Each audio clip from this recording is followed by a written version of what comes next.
بسم اللہ الرحمن الرحیم الحمد للہ رب العالمین والصلاة والسلام علی رسولہ الکریم وعلی آلہ وصحبہ اجمعین رب اشرح لی صدری ویسر لی امری واحلل عقدۃ من لسانی یفقہوا قولی وقال عز وجل فی القرآن المجید اعوذ باللہ من الشیطان الرجیم بسم اللہ الرحمن الرحیم والعصر ان الانسان لفی خسر الا الذین آمنوا وعملوا الصالحات وتواصوا بالحق وتواصوا بالصبر اما بعد۔ تمام تعریفیں اس اللہ عز و جل کے لیے لائق و زیبا ہے جو تمام جہانوں کا بنانے والا اور اسے پالنے والا ہے، اور درود و سلام اس کے آخری نبی محمد صلی اللہ علیہ وسلم پر۔ الحمدللہ ہم تمام مرد اور خواتین اس خطبہ جمعہ کے لیے جمع ہوئے ہیں۔ انشاءاللہ عزیز اس مختصر سے وقت میں جس ٹاپک پہ میں روشنی ڈالنے کی کوشش کروں گا وہ آج کا ہمارا عنوان ہوگا کہ ہم سے پہلے جو ایمان والے گزرے ہیں ان میں سے چند واقعات کو، یا جتنے واقعات بہرحال ہو سکتے ہیں اس میں سے رکھنے کی میں جو انشاءاللہ عزیز کوشش کروں گا۔ اصل مقصد اس واقعے کو یا ان واقعات کو رکھنے کا وہ یہ ہے کہ آج بچوں کی تربیت کا جہاں تک معاملہ ہے، وہ تربیت میں والدین ہونے کے ناطے، سرپرست ہونے کے ناطے، قوم کے ذمہ دار ہونے کے ناطے، مسجد کا امام ہونے کے ناطے، یا گھر کا ذمہ دار سرپرست ہونے کے ناطے ہم لوگ کمزور نظر آ رہے ہیں یاد رکھیں، جس کے نتیجے میں جو واقعات رونما ہو رہے ہیں، پھر سوشل میڈیا ہے اور ساری برائیاں ہیں، پھر لوگ مختلف چیزوں کو الزام دیتے ہیں، حکومتیں فلاں کر رہی ہے، فلاں سوسائٹیاں فلاں کر رہی ہیں، فلاں تنظیمیں مسلمانوں کے خلاف ہے، فلاں ہیں۔ تو یہ تو بہرحال ایک نیکسٹ لیول کی چیز ہے، لیکن بنیادی چیز یہ ہے کہ کیا ہم نے وہ چیز دینے کی کوشش کی جو تربیت جس کو کہا جاتا ہے، پھر اس کے بعد ساری چیزوں کا ایفیکٹ ہوگا یا نہیں ہوگا، جس کو ہم کہیں گے کیا ہم نے جب جھاڑ لگایا تو کیا ہم نے اپنے جھاڑ کے پھل کو بچانے کے، پروٹیکشن کرنے کے لیے کوششیں کی۔ اس کے بعد آپ کہہ سکتے کہ پھر چوڑیاں آ گئی، چوروں نے چرا لیا، موسم خراب ہے، پھل سڑ گئے، بیماریاں آ گئی پھلوں کو، تو پھل خراب ہو گئے، ٹھیک ہے۔ لیکن پہلا کوشچن یہ ہے، پہلا سوال یہ ہے کہ میں نے اور آپ نے، ہم نے خود پروٹیکشن کی، ہم نے خود بچانے کی پہلی وہ کوشش کی کیا اس کے اندر وہ ایمانی جذبہ ہم نے جگایا؟ کیا اس کے اندر وہ ہم نے شریعت کی محبت جگائی؟ کیا اس کے اندر ہم نے وہ جو ادب اور اخلاق اس کو دیے؟ ہاں، اس کے بعد بھی وہ بگڑ گیا، اس کے بعد بھی وہ ایمان میں کمزور رہا، اس کے بعد بھی وہ بے نمازی نکلا، اس کے بعد بھی فلاں ہوا، تو یہ سب سیکنڈری چیزیں ہیں۔ لیکن پرائمریلی ہم نے کیا کیا؟ نوح علیہ السلام اللہ کے برگزیدہ نبی، یاد رکھیں، آپ نے اپنے بچے کے اوپر انت تک محنت کی، لیکن اس کے بعد بھی ہم جانتے ہیں ان کا بچہ کافر نکلا۔ لیکن پہلی چیز تھی کہ نوح علیہ السلام نے اپنے بیٹے پر محنت کی، حتیٰ کہ آخر وقت تک وہ اس کو پکارتے اور آواز دیتے رہے کہ اے میرے بیٹے اس کشتی میں سوار ہو جا۔ بچہ کہہ رہا ہے کہ میں سب سے اونچے پہاڑ پہ چڑھ جاؤں گا، میں ادھر چلا جاؤں گا، ادھر چلا جاؤں گا۔ وہ کہہ رہے کہ آج کوئی بچنے والا نہیں ہے۔ بہرحال پھر بھی وہ ڈوب گیا، آپ کی آنکھوں کے سامنے ایک لہر آئی، چلا گیا، مر گیا، لیکن آپ نے کوشش کی۔ تو پہلی چیز یہ ہے۔ تو ہم لوگ یاد رکھیے، بڑا جس کو کہیں گے اہم مدہ اور اہم ٹاپک ہے۔ یقیناً آج کا عنوان ہمارا اولاد کی تربیت نہیں ہے، لیکن بچوں کے اندر وہ ایمانی جذبہ جگانا، ایمانی طور سے ان کو اتنا بلند کرنا، دینیات سے ان سے محبت پیدا کرنا، فرائض کی محبت ان کے دل میں ڈالنا، اسلامی شعار، علامت پہچان، کتاب اللہ، کعبۃ اللہ، یہ سب چیزیں اسلامی شعار، علامت پہچان ہوتی ہے، ان سے محبت ان کے دل میں ڈالنا، مسجد اللہ کی مسجد ہے، یہ سب کیا پہلے بنیادی ہم نے محنت کی کیا؟ نتیجے پھر اخبارات کی شکل میں، خبروں کی شکل میں، واردات کی شکل میں، اب کیا بولیں گے اس سے زیادہ، یہ سب چیزیں پھر نظر آتی ہے، یاد رکھیں۔ بہرحال تو آج تھوڑا سا میں اپنے آپ کو مخصوص رکھ رہا ہوں، اور خاص طور سے یاد رکھیے ہم نے بچوں کی تربیت میں، اپنی لڑکیوں کی تربیت پہ خاص طور سے دھیان دینے کی ضرورت ہے۔ اس کی وجہ یہ یاد رکھیے کہ آنے والی نسلیں، چاہے آپ کے بیٹے ہو، چاہے بیٹیاں ہوں، چاہے پوتے ہوں، چاہے پوتیاں ہوں، جن سے بھی پیدا ہوں گے وہ ایک عورت ہی ہوں گی، یاد رکھیے۔ تو ظاہر سی بات ہے اب ان کی تربیت کی اہمیت اور بڑھ جاتی ہے، ان کی تربیت کی اہمیت اور بڑھ جاتی ہے، اس لیے کہ یہ وجہ ہے، ریزن ہے دنیا کے اندر اگلی نسلوں کو لانے کے لیے۔ اب یہ جیسی ہوں گی تو اگلی نسلیں بھی ویسی ہونے والی، یاد رکھیں، جیسا انہوں نے تربیت پائی یہ ویسی تربیت میں اپنی نسلوں کو پروان چڑھائیں گے۔ تو یہ بڑی اہم چیز ہے۔ تو ایک ہوا تربیت کا مرحلہ، چلیے کسی وجہ سے تربیت نہیں ہو پائی وغیرہ وغیرہ، ہم کسی کو دوش نہیں دیتے اور بلا نہیں کہتے، ایک الگ چیز ہے، لیکن اب سیلف موٹیویشن بھی بچوں کے اندر ہونا چاہیے کہ میں اب بالغ ہو گیا ہوں، چلو تربیت نہیں ہوئی لیکن اب میں بالغ ہو گیا ہوں، اور ایک لڑکا اور لڑکی یاد رکھیے، بالغ جو ہوتے عموماً یاد رکھیے وہ یہ ہے کہ ایک لڑکے کو احتلام ہو جائے وہ بالغ ہو گیا، ایک لڑکی کو حیض آ جائے بالغ ہو گئی، یا پھر شرمگاہ کے اطراف میں بال آ جائے بالغ ہو گئی۔ یہ بالغ ہونے کی یہ کنڈیشن ہی یاد رکھیے، اور ایسا نہ ہو اگر تو 15 سال اس کی ڈیڈ لمٹ ہوتی ہے، اینڈ لمٹ ہے، مطلب 15 سال میں تو سب بالغ ہو ہی جاتے ہیں، 15 سال جو لونار کیلنڈر سے ہوتے تو اپروکسیمیٹلی 14 سال اور کچھ مہینے ہوتے ہیں، چونکہ 150 دن اس میں کم ہو جاتے ہیں یاد رکھیے۔ بہرحال تو یہ ڈیڈ لمٹ ہو گئی کہ اتنے میں تو بچہ بالغ ہو ہی جاتا ہے، لیکن اس سے پہلے بالغ ہونے کی علامت ہے یہ سب چیزیں جو میں آپ کو بتا رہا ہوں۔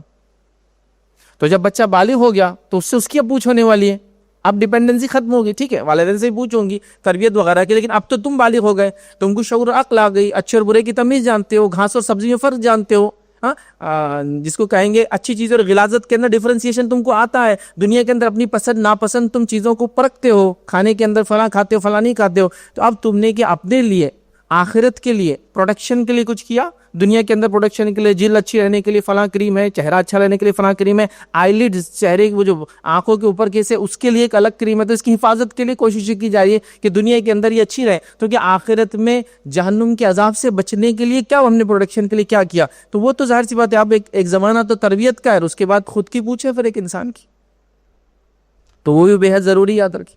تو لہٰذا ہمارے لیے یہ ایک ہائی ٹائم ہے یاد رکھیے جس سے ہم گزر رہے ہیں کہ اپنی نسلوں کی ہم تربیت کریں، اور جو بچے ہیں یاد رکھیے ان کو کہوں گا بالغ ہو گئے وہ خود اپنے آپ کو پریپیئر کرے، چونکہ اب اس کے بعد تمہارا سوال خود ہونے والا ہے، تم کو اس کا جواب دینا، جب تک بالغ نہیں تھے تو پوچھ نہیں ہونے والی بہت سارے اعمال کی، خاص طور سے فرائض جتنے بھی ہیں، لیکن ایک بار بالغ ہو گئے تو اب پوچھ چالو ہو گئی یاد رکھیے۔ تو ظاہر سی بات ہے اس بچے کو اپنی فکر بھی کرنا ہوگی، لیکن ظاہر سی بات ہے پہلے مرحلے میں والدین کو کرنا ہوگی۔ بہرحال آج کے اس خطبے میں آپ کے سامنے جو ہے ایک واقعہ رکھنے کی کوشش کروں گا۔ ویسے تو اللہ رب العزت نے اپنی کتاب میں کئی واقعات کو بیان کیا، ایمان والے واقعات ہے نا، اور بلکہ میں تو یہ کہوں گا قرآن کا اگر آپ پورا مطالعہ کریں تو قرآن صرف اور صرف انہی واقعات سے بھرا ہے کہ جو ایمان لائے ان کے ساتھ کیا ہوا اور جو ایمان نہیں لائے ان کے ساتھ کیا ہوا، پورا واقعہ یہ، یا جو ایمان لائیں گے ان کے ساتھ کیا ہوگا اور جو ایمان نہیں لائیں گے ان کے ساتھ کیا ہوگا۔ دیکھیے آپ پڑھیے، جو ایمان لائے جو ایمان نہیں لائے، ایمان والے اور کافر اور منافق، تو یہ ہے نا، مطلب ایمان لائے تو کیا ہوگا، نہیں لائے تو کیا ہوگا، یا ایمان لانے والوں نے ایمان لایا تو ان کے ساتھ کیا ہوا، اور جن کو ایمان کی دعوت دی گئی نہیں لائے تو ان کے ساتھ کیا ہوگا یا کیا ہوا دنیا میں۔ فلاں نبی آئے فلاں قوم میں دعوت دی، ایمان لائے جنت چلے گئے، ایمان نہیں لائے عذاب آیا، تو واقعہ یہی ہے، پورا قرآن اسی سے بھرا پڑا جاتا ہے۔ تو اللہ رب العزت اپنی کتاب میں واقعات کو بیان کرتا ہے، یہ واقعات اس لیے بیان کرتا ہے کہ ان واقعات سے ہم سبق اور نصیحتیں حاصل کریں یاد رکھیں، اور اس کے ساتھ ساتھ یاد رکھیں نبی اکرم صلی اللہ علیہ وسلم نے بھی اپنی کتاب کے اندر یاد رکھیں کچھ واقعات کو بیان کیا، اور بہت مختصر سے وہی واقعات ہیں، کچھ بہت لمبے بھی یاد رکھیں، جس میں سے چند واقعات تو میں آپ کے سامنے آلریڈی پچھلے جمعہ کے خطبات کے اندر ان واقعات کو ہم نے دیکھا، جیسے اصحاب اخدود کا ایک واقعہ میں نے رکھا تھا، بہت لمبا واقعہ تھا لیکن بہت ایمان افروز، ایمان کی دلالت کرنے والا، ایمان جگانے والا، سبحان اللہ، بہت عجیب و غریب واقعہ تھا۔ بہرحال تو اللہ کی کتاب میں کچھ واقعات ہیں، نبی اکرم صلی اللہ علیہ وسلم کے احادیث کے اندر کچھ واقعات بھر لاتے ہیں۔ ان واقعات کا مقصد ہوتا ہے کہ ہم اس سے عبرت حاصل کریں، سبق حاصل کریں، نصیحت حاصل کریں، گائیڈنس حاصل کریں، حوصلہ افزائی ہو ہماری، مطلب ایک آدمی کو جذبہ آتا ہے کہ حوصلہ بڑھتا ہے اس کے کہ فلاں کام کرنے کا، یہ آئیڈیل اور ایگزامپلس ہم کو ملتے ہیں، ہے نا، آدمی دیکھتا ہے کہ مجھے ایسا بننا ہے، اور آئیڈیلس اور ایگزامپلس کی تو پوری ہیومینٹی کو ضرورت ہے یاد رکھی۔ اچھائی کی تعلیم تو بہت ساری کتابوں میں بہت سارے مذاہب میں موجود ہیں، لیکن ان کے پاس کوئی ایگزمپلری فگر نہیں ہے جس کو دیکھ کر وہ عمل کر سکے کہ ایسا بننا ہے۔ ہمارے پاس کتاب اللہ بھی ہے، سنت رسول اللہ بھی ہے، اور نبی اکرم صلی اللہ علیہ وسلم کا پورا نمونہ ہے جو ایگزمپلری فگر ہے یاد رکھیے۔ اگر کسی کو دیکھنا ہے اس شریعت پہ کیسا چل رہا ہے تو اس شخصیت کو دیکھنا پڑے گا۔ تو لوگوں کے پاس ایگزامپلس موجود نہیں ہیں، ہمارے پاس ایگزامپلس ہی موجود ہے۔ پھر نبی اکرم صلی اللہ علیہ وسلم کو جن لوگوں نے دیکھا اور ایمان لائے، صحابہ کی ایک بڑی جماعت جو 1.5 لاکھ کے قریب صحابہ آتے ہیں روایتوں کے اندر، یاد رکھیے ایگزمپلری فگرز کی مطلب کوئی کمی اس قوم اور امت کے پاس باقی نہ رہی یاد رکھیے۔ لیکن افسوس کی بات ہے ان واقعات کو ہم نہ پڑھ رہے ہیں نہ سمجھنے کی بہرحال کوشش کر رہے ہیں، تو ہمیں چاہیے کہ ان واقعات کو پڑھیں، ان کو جانیں اور وہ یاد رکھیں، اس کو سمجھیں۔ اب آئیے میں یاد رکھیے ایک مسلم خاتون کا واقعہ آپ کے سامنے رکھنے کی کوشش کروں گا آج، جو اس امت سے ان کا تعلق نہیں، یاد رکھیے ہم سے پچھلی امتوں میں وہ گزری ہے یاد رکھیے، اور نبی اکرم صلی اللہ علیہ وسلم نے چونکہ اس واقعے کو ہمارے سامنے بیان کیا تو واقعہ بہرحال ہم تک پہنچتا ہے یاد رکھیے، اور یہ واقعہ بڑا عجیب و غریب ہے اپنے آپ میں یاد رکھیے۔ وہ اس اعتبار سے کہ اس واقعے میں ایک ایسا معجزہ اللہ رب العزت نے کیا جو عموماً نہیں ہوتا یاد رکھیں، اور ایسے معجزہ روایتوں کے مطابق 4 یا 5 ہوئے ہیں، ایک میں اختلاف ہے تو بہرحال 4 ثابت شدہ یاد رکھیں صحیح روایتوں سے ملتے ہیں، ایک میں اختلاف، اور وہ ایسے عجیب معجزہ جو میں کہہ رہا ہوں کہ بچے جن عمر میں بات نہیں کرتے اس عمر میں بچوں نے بات کی یاد رکھیں، جس کے اندر پہلا واقعہ تو آپ سب جانتے ہیں عیسیٰ علیہ السلام کا ہے۔ عیسیٰ علیہ السلام جس عمر میں تھے بچے اس عمر میں بات نہیں کرتے، لیکن آپ نے بات کی، اپنی ماں کی پاکیزگی کی گواہی دی، اور اس کے ساتھ ساتھ بنی اسرائیل کو دعوت دی اور بتایا کہ میں بڑا ہو کر اللہ کا نبی بننے والا ہوں، ہے نا۔ تو یہ ہو گیا ایک بچہ جو بچپن میں بولا جب بچے بولتے نہیں، ایک معجزہ تھا تاکہ مریم علیہ السلام کی عفت پاک دامنی پہ جو الزام تھا اس کو اللہ تعالیٰ دور کرے، چونکہ آپ ایک معجزہ تھے۔ دوسرا واقعہ یاد رکھیے جریج کے واقعے میں تھا، جو ہم نے یہ واقعہ پورا دیکھا تھا اس سے پہلے۔ بچے جس عمر میں نہیں بولتے، ایک اللہ کے نیک بندے تھے، ولی اللہ جس کو کہیں گے، تو وہ ایک مرتبہ بس اپنی عبادت کر رہے تھے، بہرحال واقعے کی تفصیلات کا وقت نہیں ہے، کسی وجہ سے ماں کی بددعا لگی، اور اس واقعے کو ہم نے ماں کی دعا اور بددعا کا اثر خطبہ لیا تھا، اس میں رکھا تھا۔ تو بہرحال ماں نے بددعا دے دی کہ تو بری عورتوں کا منہ دیکھے، ایک عورت نے ان پہ الزام لگا دی، اس کو اولاد ہوئی، لوگوں نے کہا کس کی اولاد ہے؟ کہا جریج کی اولاد ہے۔ اب یہ بیچارے اللہ کے ولی، انہوں نے بہرحال اس کو کبھی دیکھا نہ، اس کو کبھی چھوا نہ، اس کو جانتے تھے۔ اب بہرحال سارا واقعہ ہو گیا، اس کے بعد اللہ رب العزت نے، چونکہ اب ظاہر سی بات ہے اپنے نیک بندے کو اللہ کو بچانا تھا، اس بچے کو زبان دی، اور اس بچے نے کہا کہ میرے والد جریج نہیں بلکہ وہ چرواہا ہے، اور اس طرح سے اللہ رب العزت نے اپنے نیک بندے کو بچا لیا۔ تو یہ دوسرا واقعہ تھا۔ تیسرا واقعہ یاد رکھیے جو جس عمر میں بچے بات نہیں کرتے، پالنے میں انفینٹ کچھ دنوں کا بچہ جو بات نہیں کرتا ہے، اس واقعے میں سے ایک واقعہ یاد رکھیے اصحاب اخدود والا واقعہ ہے، جو ہم نے اس سے پہلے بہت تفصیل میں لیا تھا۔ وہ بچہ جو ایمان لایا تھا، پھر اس نے لوگوں کو ایمان کی دعوت دی، ہے نا، پھر اس کے بعد بادشاہ نے اس کو پکڑا، اور بہرحال وہ قتل نہیں ہو رہا تھا، تو اس نے کہا کہ مجھے ایک اونچے پہاڑ پہ لے جائے اور سب پورے گاؤں اور بستی اور شہر یا ملک کو جمع کرے، اور پھر میرے اللہ کے نام سے جو اس لڑکے کا رب ہے، بسم اللہ رب الغلام، اس کلمے کے ساتھ تیر چلائے اور میرے سر پہ چلائے تیر۔ اور بادشاہ نے ویسے ہی کیا، سر پہ تیر چلایا، بچہ مر گیا۔ لیکن قوم سمجھ گئی، یہ بچہ کو پہلے مارنے کی بڑی کوشش کی گئی لیکن وہ مرا نہیں تھا۔ قوم چلا اٹھی، آمنت برب الغلام، ہم ایمان لائے لڑکے کے رب پر، اور پوری کی پوری بستی ایمان لائی۔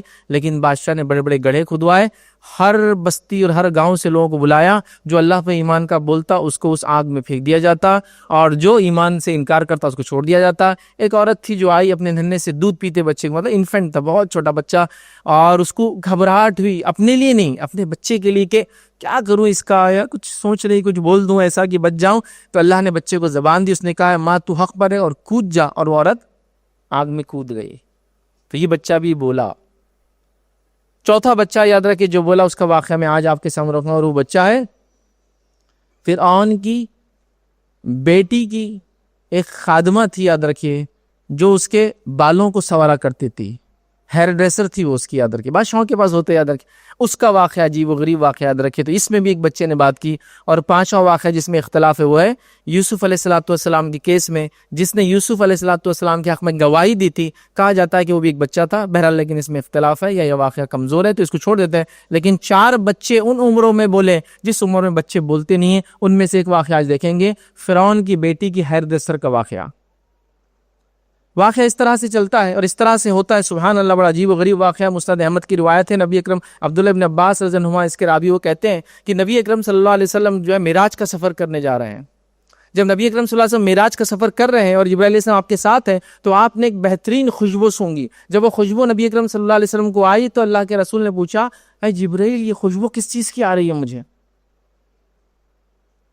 تو جبرائیل علیہ السلام نے روایت کے اندر دیکھیے کہ مجھے دوران سفر ایک جگہ سے بڑی بہترین خوشبو آ رہی ہے۔ میں نے پوچھا جبرائیل یہ کس کی خوشبو ہے؟ انہوں نے بتایا کہ فرعون کی بیٹی کی کنگھی کرنے والی کی جو ہے خادمہ اور اس کی اولاد کی خوشبو ہے۔ میں نے پوچھا ان کا واقعہ کیا ہے؟ نبی اکرم صلی اللہ علیہ وسلم سفر کر رہے ہیں، آپ معراج جا رہے ہیں، آپ سب جانتے ہیں معراج کا سفر اس کی اہمیت کیا ہے، یاد رکھیں۔ اس میں نبی اکرم صلی اللہ علیہ وسلم کا مقام، مطلب یہ معجزہ اور یہ مقام بتا دیا گیا کہ اللہ کے رسول کا مقام کیا ہے، کہ آپ کو آسمانوں کا سفر کرایا گیا، اور جو چیزیں عطا کی گئی آپ سب جانتے ہیں، نماز کا تحفہ، جو شخص شرک کر کے نہیں آئیں گا اللہ کا وعدہ کہ اس کو میں معاف کر دوں گا، اور قرآن کے میں سورہ بقرہ کی آخری 2 آیتیں آپ کو تحفے کے شرک، 3 چیزیں آپ کو ملی تھی معراج میں، نماز، یہ وعدہ کی جو شرک نہیں کر کے آئیں گا اس امت کا وہ جنت میں اللہ ڈالیں گا، اور تیسرا سورہ بقرہ کی آخری 2 آیتیں ہم کو دی گئی تھی، یاد ہے، ٹھیک ہے بہرحال۔ تو یہ سفر شروع ہو رہا ہے اور راستے میں آپ کہہ رہے ہیں مجھے خوشبو آ رہی ہے، کس چیز کی ہے؟ تو کہا یہ فرعون کی جو خادمہ تھی اس کی اور اس کی اولاد کی خوشبو ہے جو ان کی قبر میں سے آ رہی تھی، اور یہ خوشبو نبی اکرم صلی اللہ علیہ وسلم کو سنگائی گئی۔ مطلب واقعہ کتنا امپورٹنٹ ہے، اور اللہ رب العزت بہت قدردان ہوتا ہے یاد رکھے قربانیوں کا۔ یہ بات ہم نے ابراہیم علیہ الصلوۃ والسلام، یہ جو ہے اسماعیل علیہ الصلوۃ والسلام، حاجر علیہ الصلوۃ والسلام کے واقعے میں دیکھی، اللہ تعالیٰ قدردان ہے جب لوگ اس کے دین کے لیے قربانی دیتے جو کہ اس کے توفیق سے ہی ہوتی ہے۔ دیکھیے وہ بھی ایک مطلب وہ ہم خود سے نہیں کرتے، وہ اسی کی توفیق سے ہوتی ہے، لیکن اس کے بعد بھی وہ قدردانی کرتا ہے ایسے لوگوں کی جن کو توفیق دیتا ہے اور وہ عمل کرتے ہیں۔ تو یہاں اللہ رب العزت نے اللہ کے رسول کو خوشبو سنگائی، تو اس سے پتہ چلتا ہے اللہ قربانیوں کا قدردان ہے اور وہ قربانیوں کو پسند کرتا ہے اور قربانیوں کو یاد بھی رکھتا ہے۔ یاد رکھیے دنیا اور آخرت میں اس کا بدلہ بھی دیتا ہے، لیکن یہ قربانی ذرا عظیم قربانی تھی، یہ قربانی ذرا بڑی قربانی تھی، اس لیے کہ کئی قربانیاں لوگوں نے اخلاص کے ساتھ اللہ کے راہ میں دی۔ سب کے واقعات تو نہیں آتے ہیں نا، لیکن کچھ کے واقعات قرآن میں آتے ہیں، کچھ کے سنت میں آتے ہیں۔ گویا یہ پتہ چلا یہ قربانیاں ذرا اسپیشل تھی، سم تھنگ اس میں امپورٹنس تھا۔ اور کیوں نہ ہو، ایک عورت کا واقعہ ہے جس نے بڑی عظیم قربانی دی تھی۔ آئی جب اللہ کے رسول نے یہ پوچھا کہ جبرائیل مجھے واقعہ تو سناؤ جس کی خوشبو مجھے سنگائی جا رہی ہے، واقعہ کیا ہے؟ تو جبرائیل علیہ الصلوۃ والسلام نے واقعہ سنا اور کہا، انہوں نے کہا کہ ایک دن یہ خادمہ فرعون کی جو ہے بیٹی کو جو ہے کنگھی کر رہی تھی۔ یاد رکھیے آپ فرعون کو یاد رکھیے، یہ بات آپ جانتے ہیں کہ اول وقت میں اولاد نہیں تھی۔ جب کون ملے تھے؟ موسیٰ علیہ الصلوۃ والسلام ملے تھے، لیکن بعد میں اس کو شاید اولادیں ہوئی جس کی وجہ سے اس کی ایک بیٹی کا تذکرہ یہاں آ رہا ہے۔ تو آپ پریشان نہ ہو کہ اس کو تو اولاد نہیں تھی، وہ ابتدائی دور تھا۔ ہوتا ہے نا کبھی ایک انسان کو اولاد نہیں ہے، اس نے نکاح کیا، ایک سے دو نکاح کیا، پھر اس کو پہلی بیوی سے بھی اولاد ہو گئی، دوسری بیوی سے اولاد ہو گئی، ایسا ہوتا ہے بہرحال۔ تو بہرحال جیسا کہ ابراہیم علیہ السلام کے واقعے میں ہوا، آپ کو اولاد نہیں تھی، اس کے بعد ابراہیم علیہ السلام دوسرا نکاح کیا، دوسری بیوی سے بھی اولاد ہوئی، پہلی بیوی سے ماشاء اللہ اولاد۔ بہرحال تو یہ واقعہ آتا ہے کہ اس کی ایک بیٹی تھی اور اس بیٹی کی ایک کنگھی کرنے والی تھی۔ کچھ روایتوں میں بہرحال اس کی کوئی تصدیق نہیں ہے، لیکن واقعات صحابہ کے قول موجود ہے۔ وہ یہ کہتے ہیں یہ وہی خاتون تھی جس نے موسیٰ علیہ الصلوۃ والسلام کو پانی میں پایا تھا۔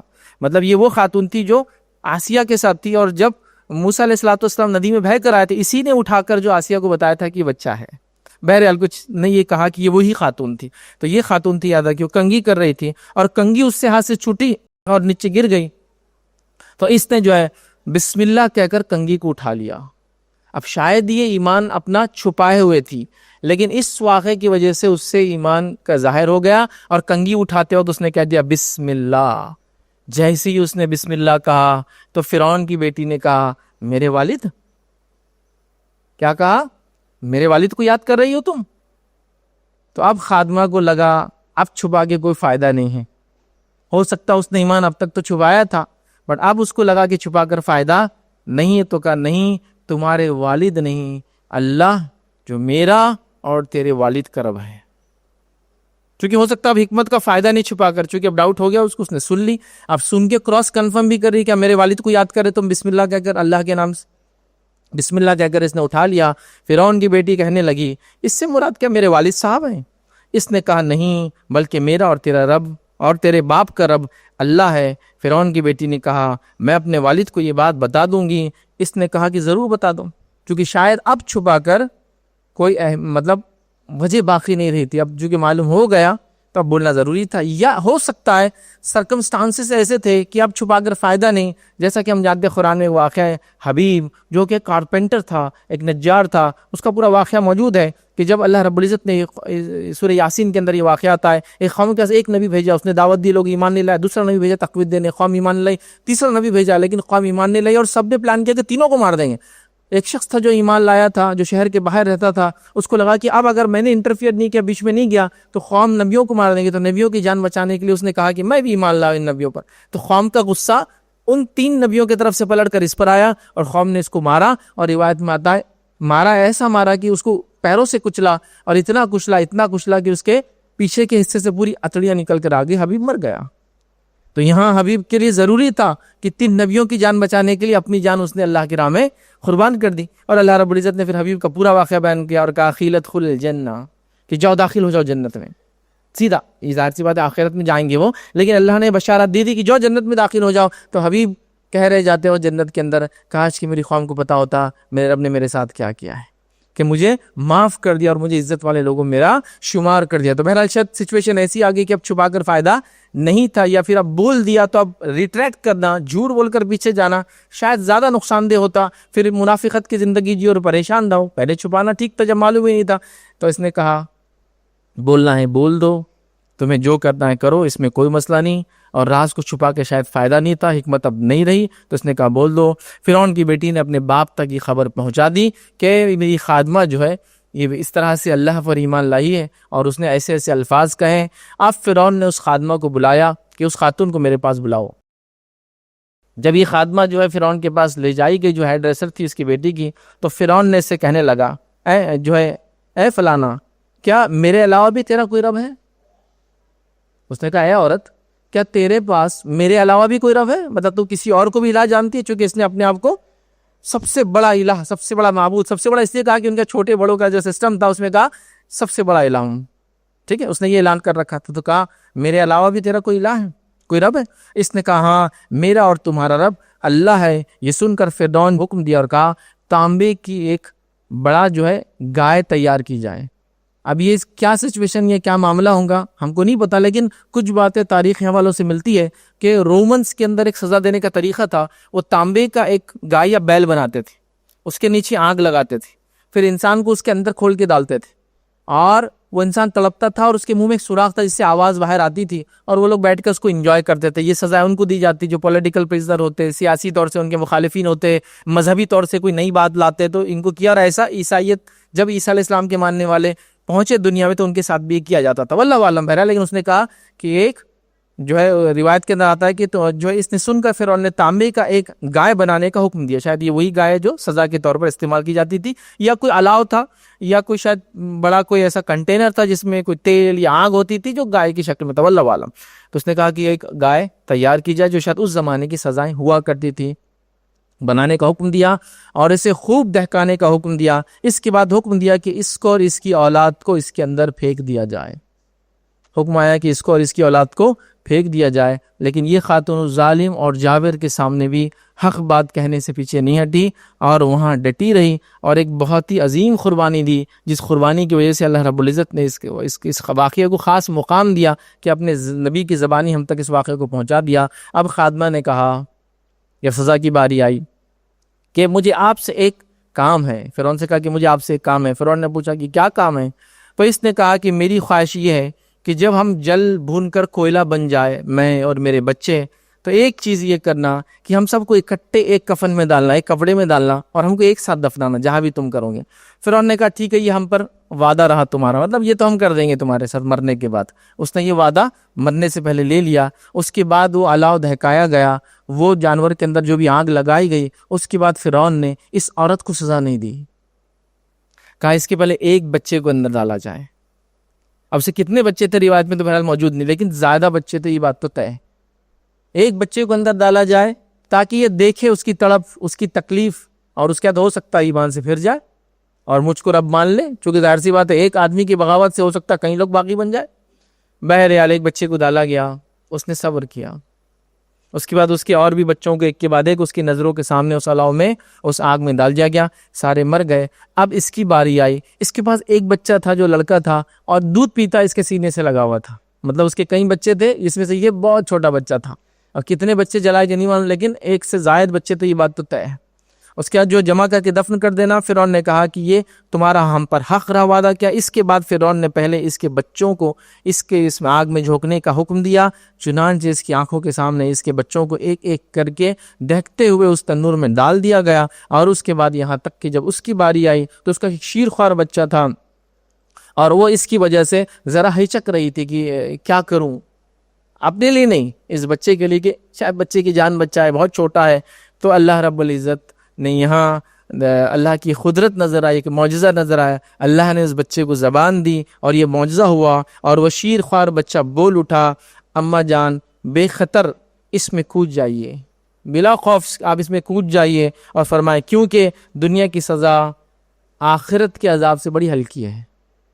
دنیا میں یہ جو آگ میں تم ڈالی جاؤں گی یہ بہت ہلکا ہے آخرت کی آگ سے. چونکہ اگر تم پھر گئی, ہو سکتا ہے ایمان سے پھر جاؤ تو آخرت میں جہنم میں جاؤں گی, تو دنیا کی یہ سزا آخرت کے مقابلے میں ہلکی ہے. بچے کو جیسی اللہ نے زبان دی, اس نے جیسے یہ بات سنا, اس نے جو ہے آگ میں اس عورت نے پھر چھلانگ لگا دی. چونکہ ظاہر سی بات اس کو ڈالا جا رہا تھا, اس نے آگ میں چھلانگ لگا دی اور وہ سب جل کے ختم ہو گئے. ختم ہونے کے بعد جو فرعون نے وعدہ کیا تھا اس نے اپنے وعدہ پورا کیا, ان تمام کی جلی ہوئی ہڈیوں کو ایک جگہ جمع کیا اور دفنا دیا, جس کی خوشبو نبی اکرم صلی اللہ علیہ وسلم نے معراج کے سفر کے اندر اس خوشبو کو جو ہے محسوس کیا.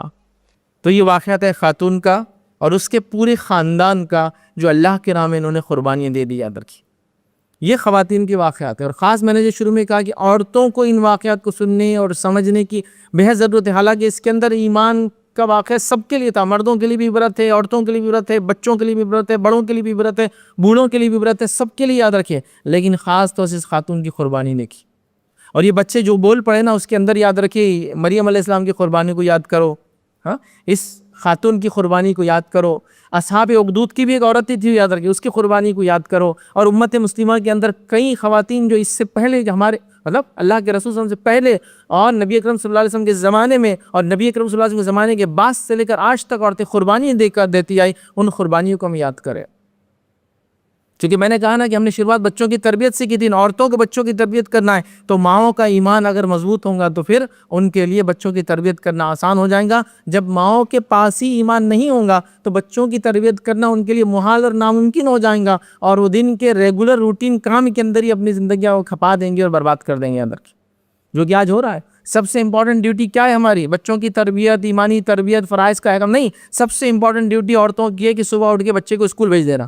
اسکول میں چاہے وہ ایمان کے خلاف سیکھے یا ایمان کے کوئی پرواہ نہیں, مت جائے, وہ گھر سے نکل جائے 4-5 گھنٹے ہم کو سکون دے. بس پرائمری ہمارا گول اچیو کہ بچہ گھر سے چلا گیا, چھٹیاں لگ گئی تو دعائیں چالو ہوئی کہ اللہ چھٹیاں جلدی ختم کر دے, اس لیے کہ بچے گھر پر ہے اور یہ سنبھل رہے نہیں ہیں. چونکہ ہم نے ان سے وہ ریلیشن شپ نہیں رکھا, ہمارا ان سے وہ بانڈ نہیں بنا, ہم نے تربیت کے اصول نہیں سیکھے, تو ہم کو وہ مسئلہ نظر آ رہا ہے. دیکھیے ایک آدمی ہے جو بڑا مشکل ترین کام کر رہا ہے, لیکن آپ دیکھتے وہ مشکل ترین کام بھی مزہ لے کر کرتا ہے, چونکہ وہ اس کام کو انجوائے کرتا ہے. وہ سمجھتا ہے یہ کام میرا ڈیوٹی ہے اور مجھے اس کو مزہ لے کر کرنا چاہیے, تو انجوائے کرتا ہے. اور جب ایک آدمی ایک کام کرتا ہے اور وہ سمجھتا ہے یہ میرا کام میری ڈیوٹی میری ذمہ داری نہیں, میں مجبوراً کر رہا ہوں, تو اس کام کو بڑا مشکل سے مطلب وہ ایک کام تو مشکل سے کرتا ہے, پریشان ہو کر کرتا ہے. تو آج ہم نے بچوں کی تربیت کو اپنی ڈیوٹی نہیں سمجھا, ایمان اور اخلاق ان میں ڈالنا اپنی ذمہ داری نہیں سمجھا, لہٰذا یہ محال چیز ہے. تو یہ ذمہ داری اسکول کی ہے کہ ان کو ادب دے, اخلاق دے, فلاں دے. میں آپ کو کہہ رہا ہوں اسکول آپ سے صرف فیس لے سکتا ہے, بچوں کو چند زبانیں سکھا سکتا ہے, ہو سکتا ہے سائنس کے کچھ کانسیپٹس کلیئر کر سکتا ہے. آج کل کے اسکول تو اس سے بھی خاسر ہوتے جا رہے ہیں, کیونکہ پورا ایک نظام کرپٹ ہو چکا ہے, پورا ایک سسٹم کرپٹ ہو چکا ہے. تو کس کو دوش دیں, ٹھیک ہے. تو بہرحال وہ سب ہو چکا ہے ادھر کی, تو لہٰذا وہاں تو نہیں سیکھ سکتا یہ تمام چیزیں جو آپ بول رہے ہیں ایمانیت. تو فرسٹ پرائرٹی ہے کہ بچوں کو گھر سے نکال دیا جائے, اور جتنی دیر ہو سکتا ہے ان کو گھر سے باہر رکھا جائے. مطلب ہسبینڈ کو بیوی بول رہی ہے کہ دیکھو بچے 2 بجے اسکول سے آ جا رہے, 3 بجے ٹیوشن لگا دیں گے, لمبا والا ٹیوشن لگائیں گے تاکہ پھر یہ 7 بجے واپس آئے. پھر 7 بجے واپس آئے نا تو پھر وہ کھیلنے اپنے گھر سے باہر بھیج دیں گے, پھر کھیلنے میں چل جائیں گے, 9 بجے تک آ جائے. پھر وہ آئے نا تو اس کو مار ڈاڑ کر کے اس کو سلا دیں گے ہوم ورک کرا کے, بس ہو گیا, چلو الحمدللہ ڈیوٹی فنشڈ, تربیت ہو گئی. ماشاءاللہ اگر ایسا روٹین چلتا رہا تو بچہ 10-12 سال میں تربیت یافتہ, با اخلاق, با کردار, نمازی, پرہیزگار, متقی سب نکلیں گا. پھر اس کے بعد بچہ بڑا تو ہوا لیکن ماں کو مار رہا ہے, ماں کو گالیاں دے رہا ہے, چوری کر رہا ہے, فلاں کر رہا ہے, بھاگ کر چلا گیا, بھگا کر لا دیا, کرائم کر دیا, فلاں کر دیا, نشہ کر رہا ہے.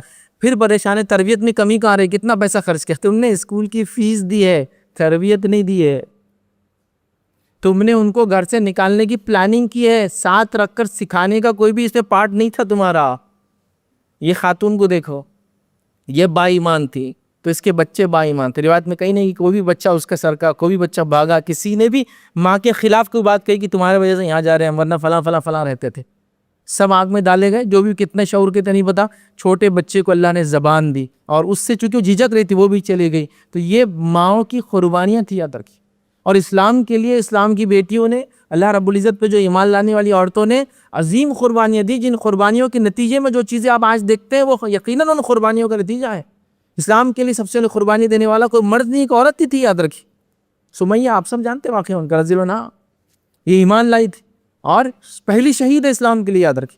بلکہ نبی اکرم صلی اللہ علیہ وسلم ایمان لانے والا پہلا انسان کوئی مرد نہیں تھا, وہ ایک عورت ہی تھی, آپ کی بیوی خدیجہ. لیکن وہ ہم کیا کرتے ہیں, پہلی عورت, پہلا مرد, پہلا بچہ پہلا فلاں، ویسے نہیں کرنا چاہیے. وہ پہلا انسان خدیجہ، دوسرا انسان علی، دوسرے انسان ہے وہ بچے تھے الگ بات ہے، وہ ایسا بچہ بڑا کرنے میں سب وہ چل رہا ہے، رینکنگ کے اعتبار سے وہ دوسرے نمبر پہ آتے، اس کے بعد سارے لوگ یاد رکھے.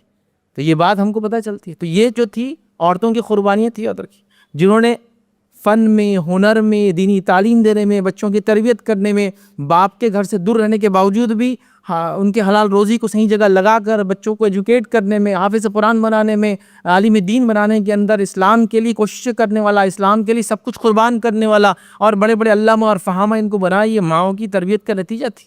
جب یہ تربیت کا پارٹ ماؤں کے پاس سے ختم ہو گیا تو امت جو حال آج دیکھ رہے ہیں وہ ہونے والا ہے، اور حال بد سے بدترین ہوگا.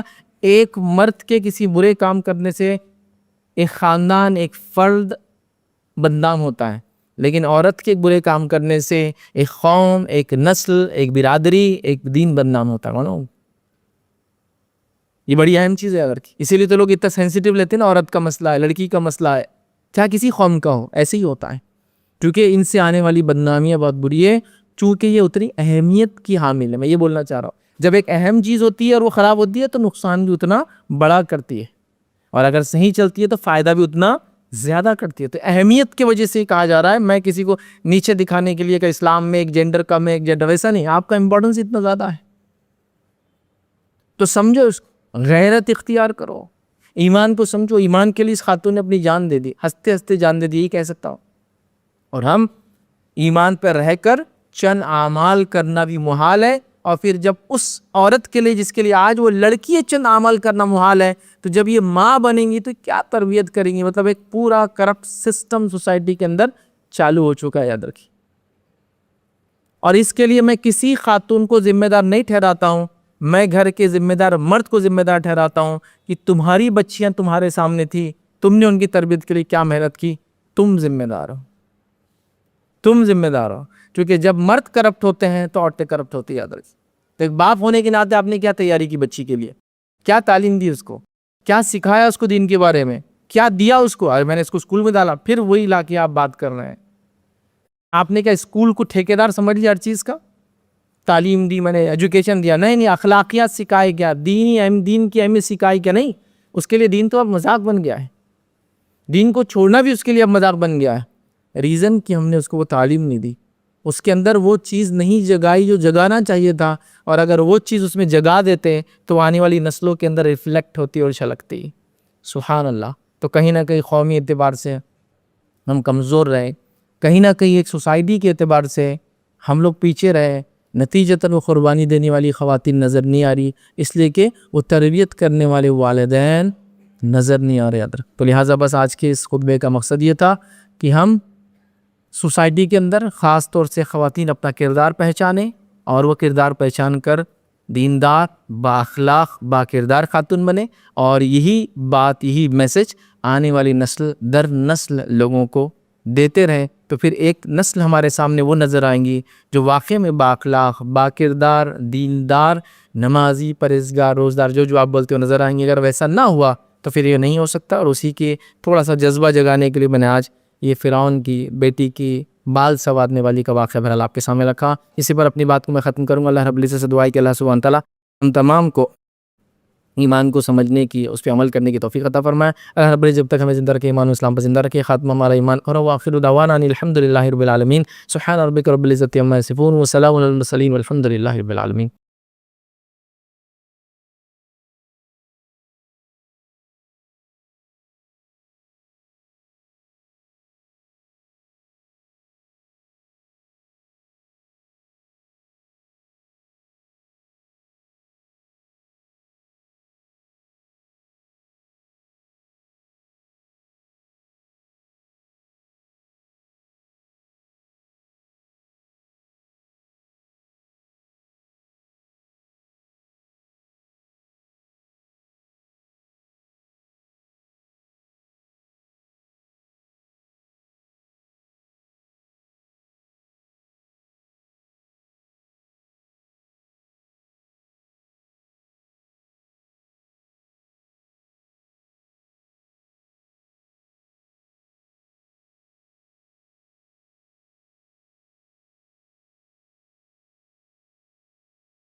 السلام علیکم. آپ بھی ہمارے اس کام میں تعاون کریں اپنی زکات و صدقات کے ذریعے. ڈونیشن ڈیٹیلز کے لیے ڈونیٹ اس پر کلک کریں. اگر آپ کو ہمارے ویڈیوز پسند آئے ہیں تو اسے شیئر کریں اور ثواب کے حقدار بنیں. روزانہ ہمارے ویڈیوز کو پانے کے لیے ہمارے یوٹیوب چینل کو سبسکرائب کریں اور بیل آئکن دبائیں. ہم سے دیگر سوشل میڈیا پر جڑنے کے لیے ویڈیو میں دیے گئے آئی ڈی کو سرچ کریں. جزاک اللہ.